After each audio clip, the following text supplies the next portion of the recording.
Let's look at the Americana from side control. It's the same stuff. It's the same stuff. So again, from here, once I get into my position, I get my elbow under Carl's. If Carl bridges me at an angle at 45 degrees towards his hip, from there, boom, I will lose the position, if that makes sense. He does it again, I flare my elbow. Okay, but now he pulls his elbow to his body. He can still Heisman from there. Boom, and I've lost the position again, okay? It's the same stuff. Let's look, hard to get that from side control. So we talked about how when I won the underhook, and we got broken scarf or super chill, and we were here, and I make Carl carry my weight. We covered this in the earlier weeks. And then we can start to use our hand to turn Carl's head and start to work that paper cutter.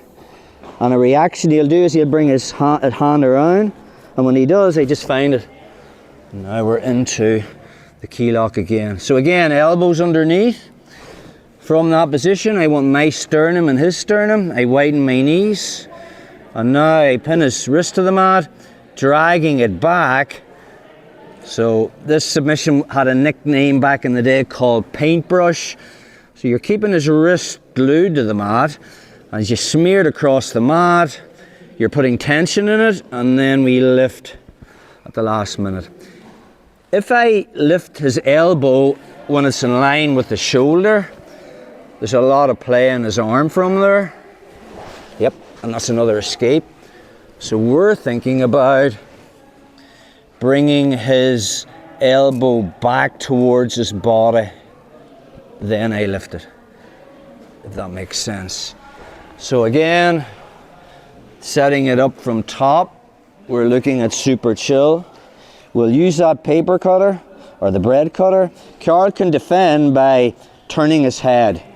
If I just try to grab and lean, his head's turning that way. So I'll use the back of my hand to turn his head and find it. Now he'll want to look back, so I flare my elbow out wide. But I didn't want it anyway. That's why this hand was here. It's there, and the minute it comes over, I just have it. And now we're back into our Americana. So the escape is, we have two escapes from that position. Same concepts as our mount escape. Carl is the Americana. So option one from here is, I can bridge him at 45 degrees towards my hip.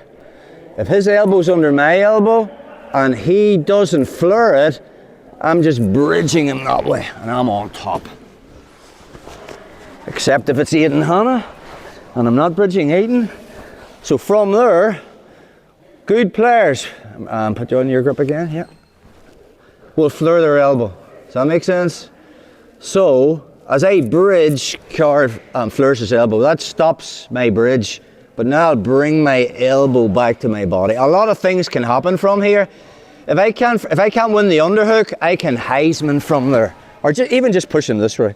Carl will want to come back, and I can keep him with a stiff arm. Build the base. Turn to face him. Again.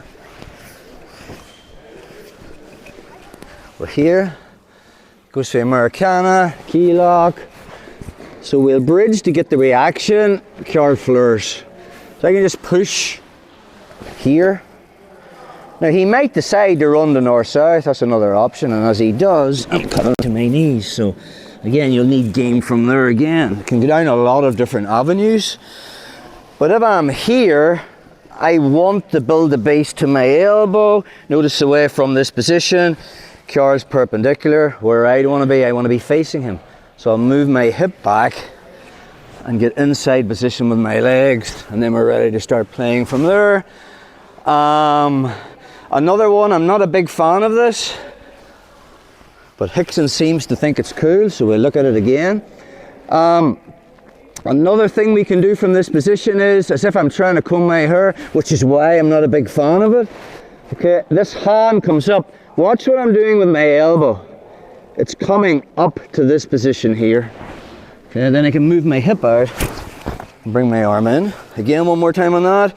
Be careful on this because it can come on, the submission can come on very quick. I personally wouldn't do this if Carl was right under my elbow. You know, but yeah. See if he's right under my elbow, that would be hard to do. But if I feel his arms more under my tricep, this is a good wee escape to have in your game. So I'm bringing my hand towards my head, but it's all about that elbow movement up. Carl staying connected. Now I can turn onto my side, bring in my knee, and try to face him. Even from mount, this is still applicable from the mount. So from that position, if I feel he's more under my tricep than under my elbow, this hand's going to come towards and I'm raising my arm up. Now, there is risks obviously. Carl could maybe turn this into a head and arm, which I need to be aware of. But the good thing about from the mount position is I can take his back from here as well. So if I feel he's not under my elbow, as I bring my hand up towards my head and I raise my elbow, I'm already working elbow knee. And by sheer luck, we're into the gift wrap and you can start playing from there. Just one more time on that, bro. If you just turn this way, you're in mount. So again, he pushes this down and I feel he's more under my tricep than under my elbow. So I can just lift my hip, elbows coming high already from that position. Notice the way my elbow's pointing straight up. I mean, Carl could possibly bring his arm around and go for the head and arm, but I'm already working out the back door. Okay, so a few options from there, guys. Let's play with